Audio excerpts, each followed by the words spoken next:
Prepare-se para um desastre iminente que promete ser mais devastador que qualquer conflito bélico, trazendo consigo a perda de recursos cruciais. Este será um indicativo claro de que períodos de escuridão absoluta estão à beira de acontecer. Momentos nos quais as pessoas se sentirão como se estivessem numa espécie de limbo, incapazes de se alimentar ou hidratar. Venerado santo do século XX e sacerdote capuchinho italiano, era notório por suas capacidades místicas e profecias. Se você possui fé em Deus e admiração por Padre Pio, considere se inscrever para mais insights deste conteúdo. Francesco Forgione, que o mundo conheceria como Padre Pio, nasceu em 25 de maio de 1887, na pequena comunidade de Pietrelcina, situada na província de Benevento, sul da Itália, parte da região da Campânia. Filho de Grazio Mario Forgione e Maria Giuseppa Denunzio Forgione, camponeses modestos, Francesco começou desde cedo, aos 10 anos, a contribuir para o sustento da família, cuidando das ovelhas e ajudando nos trabalhos agrícolas. Essa vida simples, porém exigente, forjou seu caráter resiliente e devotado. A religiosidade era um pilar fundamental para sua família, evidenciado também pela escolha de sua irmã Graziella em seguir a vida religiosa como freira. Distinto desde a infância, Francesco decidiu aos 5 anos de idade que dedicaria sua existência ao serviço divino. Um desastre iminente, mais devastador que qualquer guerra, se aproxima, trazendo a desaparição de muitas coisas conhecidas. Esse acontecimento é apenas um dos avisos. Prepare-se para enfrentar períodos de completa escuridão. Esses momentos sombrios estão quase sobre nós, e neles, muitos se sentirão como se estivessem mortos, incapazes de consumir comida ou água. Padre Pio, um icônico santo do século XX e padre italiano da Ordem dos Capuchinhos, era renomado por suas habilidades místicas e suas visões proféticas. Ele documentou algumas dessas visões, enquanto outras foram transmitidas verbalmente. Notavelmente, sua previsão de 3 dias de escuridão absoluta instigou medo profundo em muitos. Essa particular previsão continua a ser objeto de intensos debates e especulações, junto com outras profecias que ele indicou que ocorreriam em breve. Contudo, nada foi tão impactante quanto sua profecia para o ano de 2025, que promete ser de tal magnitude que já causou consternação global. Vamos explorar mais a fundo as previsões enigmáticas e perturbadoras feitas por Padre Pio para 2025. Se você tem fé e admiração por Padre Pio, considere se inscrever no canal para mais insights. Francesco Forgione, mais tarde conhecido mundialmente como Padre Pio, veio ao mundo no dia 25 de maio de 1887, na modesta vila de Pietrelcina, situada na província de Benevento, no sul da Itália, uma parte da região da Campânia. Filho de Grazio Mario Forgione e Maria Giuseppa Denunzio Forgione, simples agricultores, Francesco desde cedo, aos 10 anos, já contribuía significativamente com os trabalhos na fazenda e cuidava das ovelhas da família. Esta existência simples e cheia de labuta formou seu caráter resiliente e devotado. Em Pietrelcina, a devoção aos santos era uma prática constante durante todo o ano, e a família de Francesco participava ativamente das missas diárias e da recitação do rosário todas as noites. É compreensível, então, que desde cedo ele tenha sido batizado e servido como coroinha na igreja local. A fé sempre teve um papel central na vida da família Forgione. Por exemplo, sua irmã Graziella optou por seguir a vida religiosa, tornando-se freira. Desde muito jovem, Francesco se destacava, decidindo aos 5 anos de idade dedicar sua vida a Deus.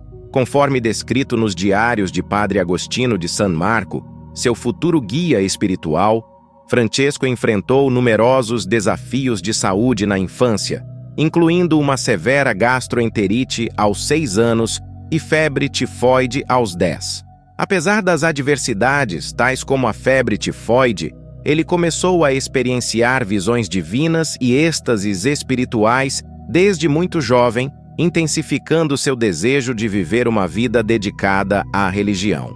Padre Pio ficou em Pietrelcina até 1916, em grande parte devido a problemas de saúde e para cuidar de sua família enquanto seu pai e irmão estavam temporariamente nos Estados Unidos.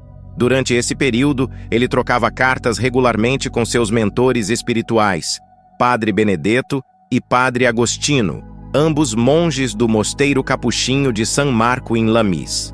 Nessas correspondências, ele revelava previsões preocupantes sobre acontecimentos previstos para 2025. Com o início da Primeira Guerra Mundial, 4 monges da sua comunidade foram convocados para o exército italiano. Nesse período, Padre Pio atuava como educador e orientador espiritual no seminário. Ele assumiu a liderança da comunidade quando outro monge foi convocado, mas em 15 de novembro de 1915, ele mesmo foi chamado ao serviço, sendo designado para o 10º Corpo Médico em Nápoles.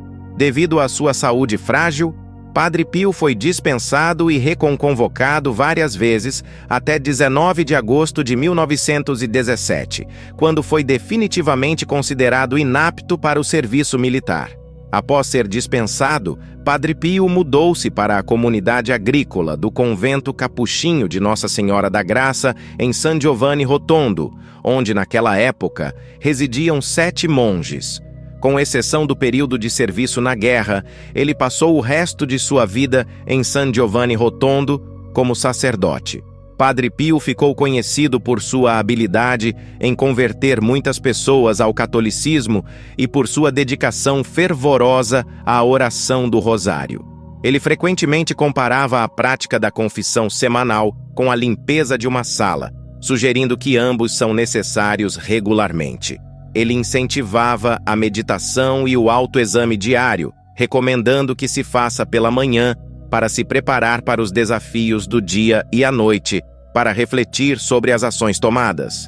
Seus conselhos espirituais muitas vezes eram condensados na expressão "ore, espere e não se preocupe", ressaltando a importância de priorizar a vontade divina. Até 1925, Padre Pio havia convertido um velho edifício do convento em uma pequena clínica médica com alguns leitos, principalmente destinados a atender pessoas em situações de grande necessidade.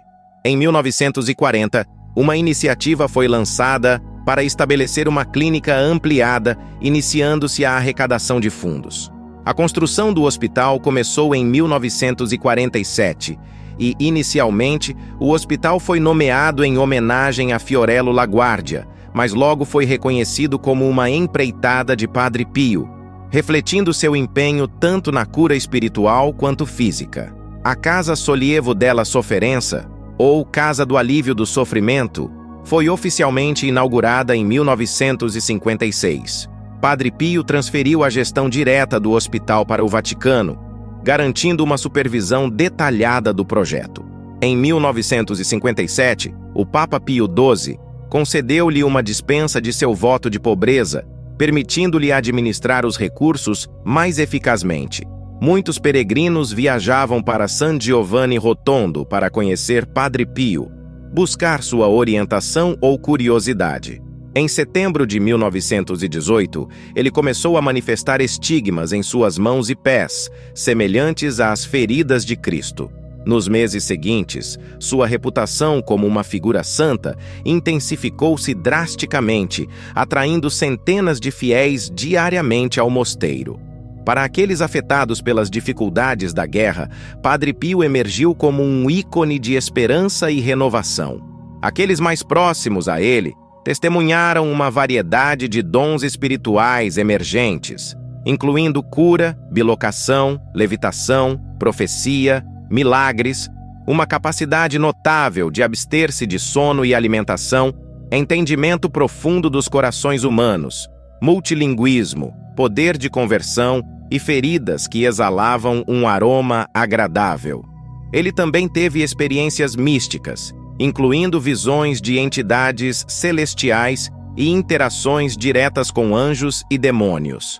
Apesar de seu crescente reconhecimento e admiração, O Vaticano manteve uma postura cautelosa e cética em relação a muitos dos fenômenos reportados. Padre Pio descreveu algumas dessas experiências em correspondências com seus diretores espirituais, enquanto outros relatos vieram de seus seguidores. A influência de Padre Pio cresceu para além de sua comunidade, consolidando-o como um líder espiritual proeminente. Ele defendeu princípios fundamentais para o crescimento espiritual, como confissão semanal, comunhão diária, leitura espiritual, meditação e autoexame. Em suas cartas, ele relatou que, desde o início de seu ministério, enfrentou marcas em seu corpo e dores que antecipavam os estigmas que mais tarde se tornariam visíveis. Em uma correspondência de 21 de março de 1912, endereçada ao seu mentor espiritual e confessor, Padre Agostino Noghelli, Padre Pio compartilhou sua intensa ligação com o corpo místico de Cristo e antecipou que um dia manifestaria estigmas visíveis. Em outra missiva, datada de 1915, Agostino inquiriu sobre as primeiras visões de Pio, perguntando se ele já apresentava os estigmas e se experimentava as dores associadas à paixão de Cristo, incluindo a coroação de espinhos e a flagelação. Pio revelou que suas visões começaram durante o noviciado, entre 1903 e 1904, e confirmou a presença dos estigmas. Ele também desabafou sobre o quanto esses fenômenos o perturbavam, a ponto de suplicar a Deus para que removesse os estigmas visíveis, embora não desejasse que a dor cessasse. Para ele, as feridas representavam uma humilhação profunda e quase insuportável. Em 20 de setembro de 1918, enquanto ouvia confissões, Padre Pio sentiu os estigmas emergirem novamente em seu corpo. Relatou-se que o sangue dessas feridas exalava um aroma de flores ou perfume. Ele confidenciou a Agostino que a dor era constante e se agravava em determinados dias e situações, mas preferia sofrer em silêncio. No início de 1919, as marcas de Pio tornaram-se públicas. Ele frequentemente usava luvas vermelhas ou coberturas pretas nas mãos e nos pés para ocultar as marcas que lhe causavam constrangimento. Disse que esses estigmas persistiram por 50 anos, até sua morte. Depois de ganharem notoriedade, as feridas de Padre Pio foram submetidas a exames por numerosos médicos, inclusive alguns contratados pelo Vaticano para uma avaliação independente. Estes profissionais relataram que as feridas eram enigmáticas e nunca apresentaram sinais de infecção, embora às vezes parecessem se curar, apenas para reaparecerem depois. Em 1954, o médico Alberto Schera realizou radiografias das mãos de Padre Pio e não encontrou anomalias ósseas. Algumas semanas antes de manifestar os estigmas visíveis, em agosto de 1918, Pio viveu uma experiência mística profunda, sentindo-se como se seu corpo estivesse sendo perfurado e queimado. Este episódio, que durou de 5 a 7 de agosto, foi interpretado por seu guia espiritual, Padre Benedetto, como uma transverberação, um fenômeno místico de grande significado espiritual. Padre Pio relatou que uma intensa experiência mística resultou em uma ferida física em seu lado esquerdo. Observadores que examinaram suas feridas notaram uma marca distintiva em forma de cruz, com aproximadamente 7,5 cm, também no lado esquerdo do seu corpo. Em 20 de setembro de 1918, durante uma sessão de confissões, ele sentiu novamente a presença dos estigmas. Relatos indicam que o sangue destas feridas tinha um odor floral. Padre Pio confidenciou a Agostino que a dor era incessante e se agravava em determinadas ocasiões e situações, mas escolheu sofrer em silêncio.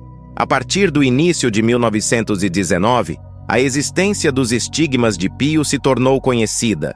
Frequentemente, ele utilizava luvas vermelhas ou coberturas pretas nas mãos e pés para esconder as marcas, que lhe causavam embaraço.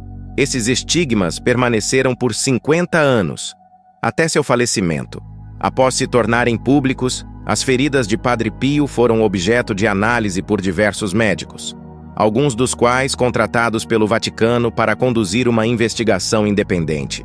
Esses especialistas relataram que as feridas eram enigmáticas e nunca exibiram sinais de infecção, embora às vezes parecessem cicatrizar, apenas para reaparecerem mais tarde. Em 1954, Alberto Schera realizou radiografias das mãos de Padre Pio, mas não detectou anormalidades nos ossos.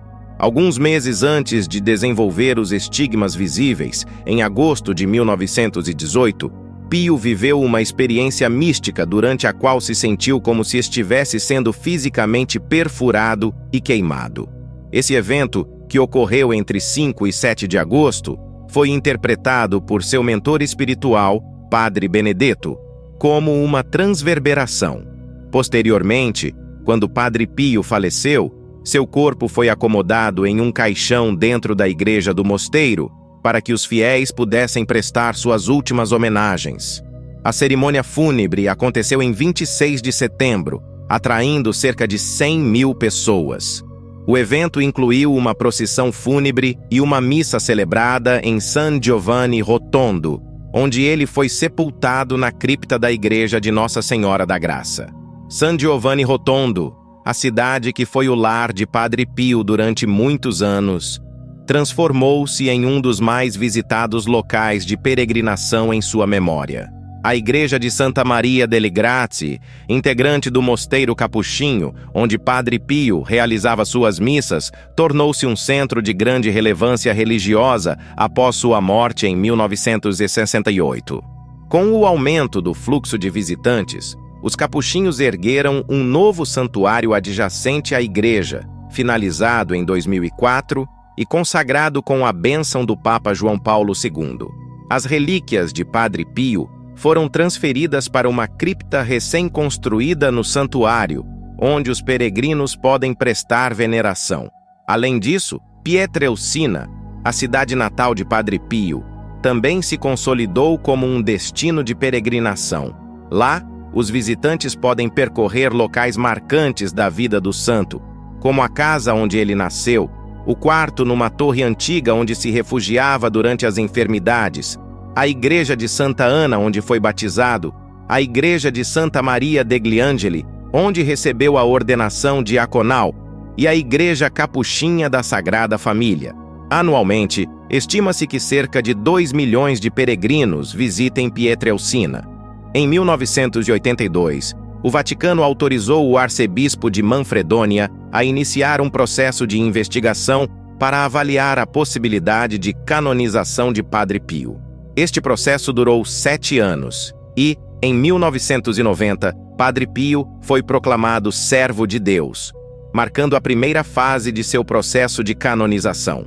A Congregação para as Causas dos Santos então passou a examinar detalhadamente a vida e as obras de Padre Pio, culminando em sua proclamação como venerável pelo Papa João Paulo II, em 1997.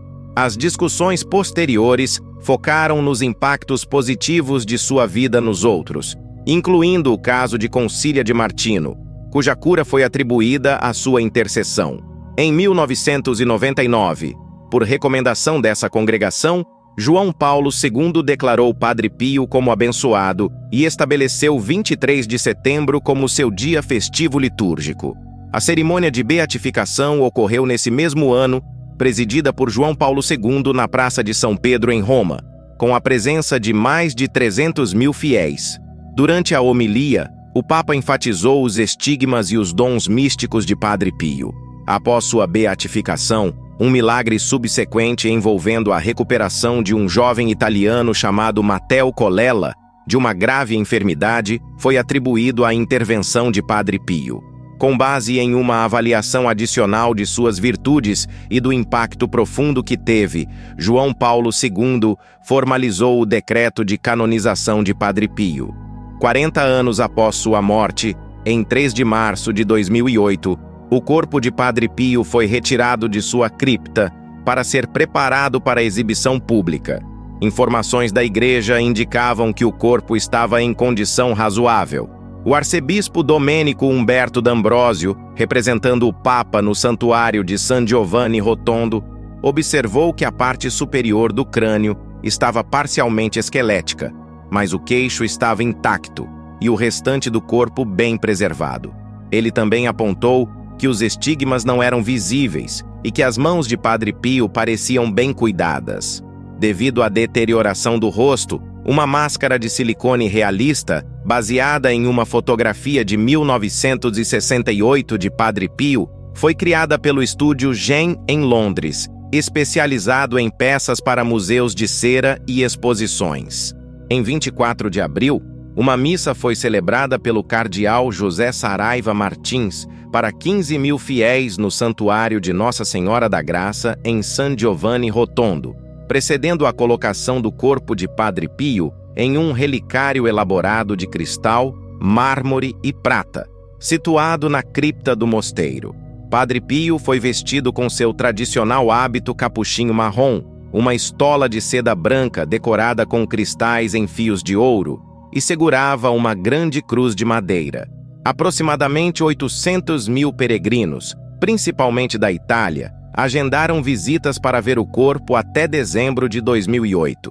Devido à extraordinária demanda, a exibição do corpo de Padre Pio foi prorrogada por mais um ano.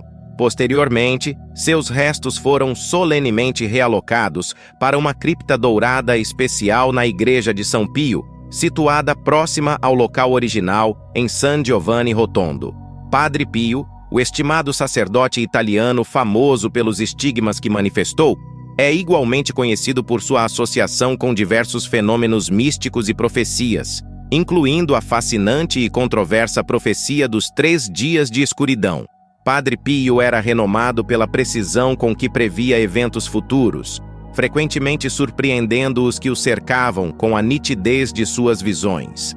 As profecias de Padre Pio para 2025 incluem desde desastres naturais até grandes distúrbios globais, cobrindo uma vasta gama de temas que oferecem perspectivas sobre possíveis eventos futuros. Muitos de seus seguidores consideram estas previsões como evidências de sua conexão divina e aguçado discernimento espiritual, vendo-as como testemunhos de sua santidade e íntima relação com Deus. A lenda dos 3 dias de escuridão descreve um período aterrorizante em que uma escuridão completa envolverá a Terra por 3 dias e noites. Segundo a lenda, a intensidade da escuridão será tamanha que somente velas feitas de cera de abelha abençoada poderão iluminar esse período. Durante essa escuridão, ocorrerão numerosas tragédias, demônios surgirão e aqueles que se opõem à Igreja enfrentarão o seu fim. Esta narrativa tem paralelos com episódios bíblicos, como as 10 pragas do Egito e as visões apocalípticas do livro do Apocalipse, nos quais a escuridão misteriosa desempenha um papel crucial. Acredita-se que Padre Pio redigiu esta lenda numa carta à comissão de Heroldsbach, designada pelo Vaticano, entre 1949 e 1950. Nessa carta, constam várias revelações que Jesus teria compartilhado com Padre Pio, discorrendo sobre os 3 dias de escuridão que precederiam o fim do mundo. Nas orientações fornecidas por Padre Pio, ele instruiu as pessoas a se prepararem isolando-se em suas residências, fechando janelas, rezando o rosário, dedicando-se à leitura de textos espirituais, cuidando dos animais e, crucialmente, permanecendo dentro de casa. A profecia descreve uma noite de intenso frio, com ventos uivantes e trovoadas subsequentes. Recomenda-se trancar todas as portas e janelas, evitar comunicação com qualquer pessoa externa, prostrar-se diante de um crucifixo, confessar pecados e buscar a proteção da Virgem Maria. Enfatiza-se a importância do arrependimento e da expiação dos pecados como meios fundamentais para superar as adversidades iminentes. Segundo os crentes desta profecia, aqueles que seguirem essas instruções estarão sob proteção divina, e a normalidade será restaurada com o amanhecer do 4º dia. Muitos também atribuem milagres a Padre Pio, incluindo textos que supostamente foram entregues diretamente por Jesus Cristo. Esses escritos são vistos como portadores de uma mensagem urgente e de profunda significância espiritual, não meramente como cartas comuns, mas como autênticos alertas divinos. Alega-se que a carta recebida por Padre Pio de Jesus contém previsões sobre o fim dos tempos, com paralelos notáveis às narrativas proféticas bíblicas. Ela faz analogias entre sofrimentos futuros e os eventos de Sodoma e Gomorra, advertindo sobre um juízo divino iminente e inescapável. O tom é grave e imperativo, transmitindo uma chamada urgente para uma transformação espiritual imediata dos leitores e sua conversão. A mensagem expressa um desejo profundo de revelar novamente o vasto amor de Cristo, exortando a oração e a penitência. Incentive outros a fazer o mesmo, pois em breve visitarei aqueles que não valorizaram o período de minha graça. Além disso, a profecia indica que ocorrerá uma significativa purificação durante este período. Aqueles que estiverem espiritualmente preparados receberão proteção, enquanto os despreparados enfrentarão grandes adversidades. Os devotos são aconselhados a usar itens sagrados como água benta e velas abençoadas, para proteger a si mesmos e a seus lares. O desastre previsto será mais devastador que qualquer guerra, com muitas perdas substanciais. Este é um dos sinais indicativos. Prepare-se para enfrentar dias de completa escuridão, durante os quais muitos se sentirão como se estivessem mortos, incapazes de consumir alimentos ou bebidas. As diversas interpretações da profecia dos 3 dias de escuridão refletem seu impacto nas pessoas. Enquanto alguns acreditam que ela prenuncia eventos futuros concretos, outros veem-na como simbólica, um chamado para aprimoramento espiritual. Independentemente de como é interpretada, esta profecia atrai a atenção de católicos globalmente, evocando mistério e fascínio. Para alguns, representa o presságio de uma grande catástrofe iminente. Para outros, oferece uma oportunidade de introspecção e crescimento na fé. De qualquer maneira, esta profecia é um exemplo notável de como as previsões no âmbito católico podem ser tanto misteriosas quanto cativantes. Quer explorar mais sobre as visões de Padre Pio para 2025? Confira o vídeo disponível agora na tela e, se apreciar o conteúdo, inscreva-se no canal para acompanhar as atualizações.